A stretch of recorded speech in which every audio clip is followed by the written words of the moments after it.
que você vê lá a partir das suas avaliações de mais transtornos assim que aparecem? Acho que a dislexia é o mais comum para transtorno de aprendizagem, de criança e tudo.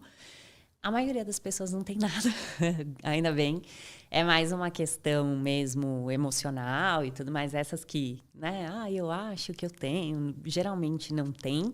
Interessante isso. E a gente tem bastante, como eu pego muito neurocirurgia, então eu tenho muitas habilidades cognitivas que, em decorrência de determinada patologia, estão afetadas. Então, às vezes, a pessoa tem um aneurisma, ela tem um cisto, e aí a localização dele realmente está afetando algumas áreas. Então, assim, aquela memória está prejudicada em decorrência daquela patologia. Então, isso também acontece bastante. Porque eu avalio bastante pré-cirúrgico, então isso acontece muito. E aí, sempre que a gente tem uma questão assim, a gente não dá nenhum vamos supor, tá? Vamos supor que o paciente veio, aí a atenção dele, todas as atenções, porque a gente tem uma atenção concentrada, uma atenção seletiva e uma atenção dividida. A gente consegue dividir nossa atenção, por exemplo, quando a gente dirige, a gente consegue se manter muito tempo concentrado em alguma coisa, por exemplo, a nossa conversa aqui, e a gente consegue selecionar no que é prestar atenção e alternar essa atenção. Estou falando aqui com você, toco o telefone, eu atendo o telefone, dou um alô para alguém e volto aqui no nosso papo. Eu alternei a minha atenção. E às vezes a pessoa está com todas essas atenções prejudicadas, muito prejudicadas, mas ela está com cisto, ela está com aneurisma, ela está com tumor. Aí a gente vai dizer que aquelas funções estão prejudicadas em decorrência daquilo. Aí você vai operar, vai tirar aquilo, e aí depois você vai reabilitar essa pessoa, vai reavaliar. Se aquilo permanecer, aí sim você pode ir para um transtorno, senão é sempre por conta. Epilepsia também afeta bastante. Então, às vezes, a pessoa vai ter algumas questões cognitivas, mas por conta da epilepsia, né? O cérebro dela está ali, né? Está dando choque.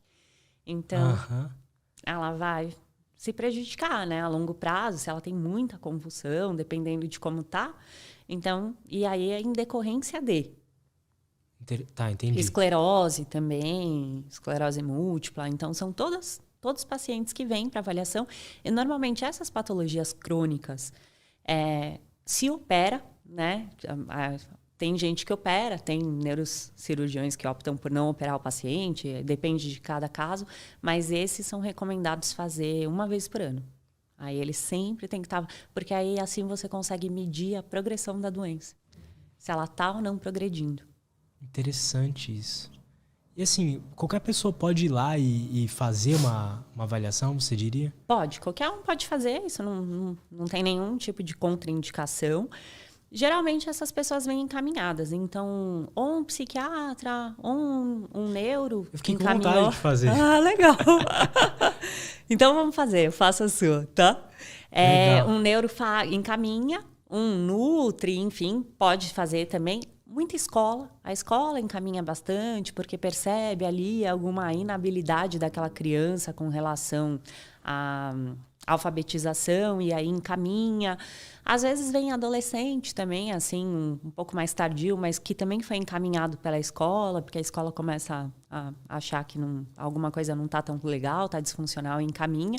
Então, vem muito encaminhamento. Eu tive poucos pacientes que vieram, assim, de livre e espontânea vontade. Quem fez a avaliação comigo é porque já era meu paciente, aí sabia que eu estava... eu quero saber meu QI, faz minha avaliação, faço. Entendi. Estava treinando, queria quanto mais gente eu atendesse, melhor. Fiz em todo mundo, né?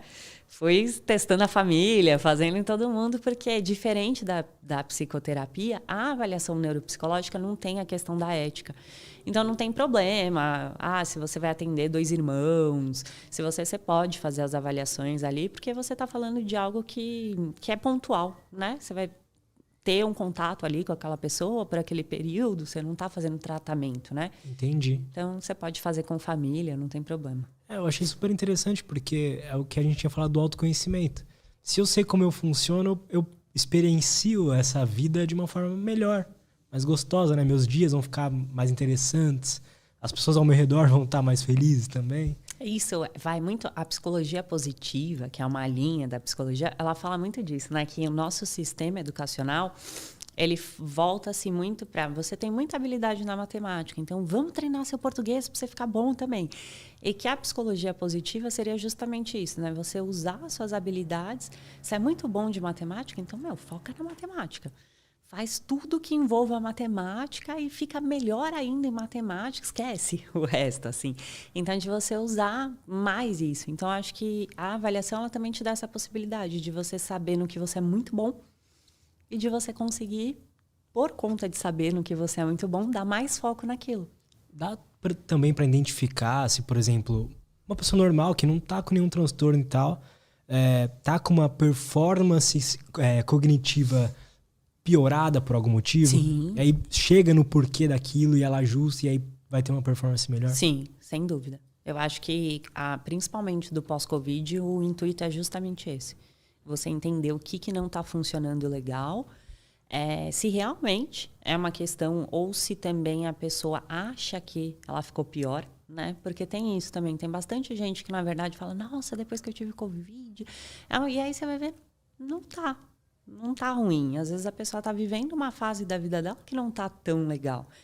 E por isso ela está tendo um desempenho pior nas atividades acadêmicas, profissionais, e não necessariamente por conta do Covid.